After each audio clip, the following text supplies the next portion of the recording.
ഇതാണ് നമ്മുടെ നെയ്ത്ത് കേട്ടോ. നമ്മൾ ഇതിലാണ് സാരി ആണെങ്കിലും സെറ്റ് മുണ്ടാണെങ്കിലും ധോത്തി ആണെങ്കിലും നമ്മൾ ചെയ്തെടുക്കുന്നത് ഇതിലാണ്. അപ്പോൾ നമ്മൾ മുറിച്ചിരിക്കുകയാണ് സാരി. ഇപ്പോൾ പുതിയതായിട്ട് നമ്മൾ സാരി നമ്മൾ വേറെ ചെയ്യാൻ പോകുന്നതിന് മുന്നേ ഉള്ള പ്രൊസീജിയറാണ്. നമ്മൾ കണ്ടില്ലേ, നമ്മൾ ഓരോരോ നൂലായിട്ട് നമ്മൾ കോർക്കാന്ന് പറയുന്നത് നമ്മൾ കൈ കൊണ്ട് തന്നെ ചെയ്യണം കേട്ടോ. ഇതുണ്ട്, ഇങ്ങനെയാണ് ഓരോ നൂലായിട്ട്. അതായത് ഈ നമ്മൾ ഈ കോർക്കുന്ന നൂലില്ലേ, ഇതൊക്കെ കോർത്തിരിക്കുകയാണ് ഓരോന്നായിട്ട്. കണ്ടില്ലേ, നമ്മൾ എത്ര വലിച്ചാലും വരില്ല, വേറെ സ്ഥലത്ത് നിന്ന് പൊട്ടുന്നല്ലാണ്ട്. അതിനുള്ള നമ്മുടെ ഒരു ഭസ്മവും ചെറിയൊരു പശയും നമ്മൾ സ്ട്രോങ് ആവാൻ വേണ്ടി കൊടുക്കുന്നുണ്ട്. കണ്ടില്ലേ, 10,000 നൂലിഴകളോളം ഉണ്ട് ഇതിൽ. അപ്പോൾ നമുക്ക് ഇത് ഇവിടെ നിന്ന് ഇതുവരെ എല്ലാ പ്രൊസീജിയറും കഴിഞ്ഞിരിക്കുകയാണ്. നമുക്ക് വളരെ കുറച്ച് മാത്രമേ ഉള്ളൂ കേട്ടോ.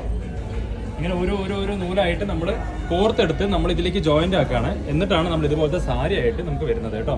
അപ്പോൾ ഇത്രയും പ്രൊസീജിയർ ഉണ്ട് ഇതിനായിട്ട്. അത് കഴിഞ്ഞിട്ടാണ് നമുക്ക് നെയ്ത്. ഒരു കുടുംബത്തിൽ എല്ലാവരും പ്രവർത്തിച്ചാൽ മാത്രമാണ് നമുക്കൊരു സാരി നെയ്തെടുക്കാൻ പറ്റുള്ളൂ. ഇതാണ് അതിൻ്റെ റോള്. ഇതിലാണ് നമുക്ക് 6 സാരി ഉള്ളത് കേട്ടോ.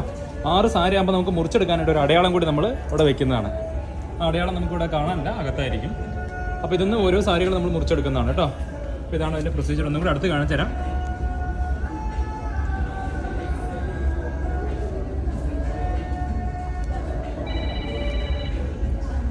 കണ്ടില്ലേ, ഇത്രയും നൂലുകളാണ് നമ്മൾ എടുക്കേണ്ടത്. എടുത്തിട്ടാണ് നമ്മളൊരു സാരി ആയി വരുന്നത്. ഇത്രയും പണികളുണ്ട് ഒരു കൈത്തറി സാരിയിലേക്ക് കേട്ടോ.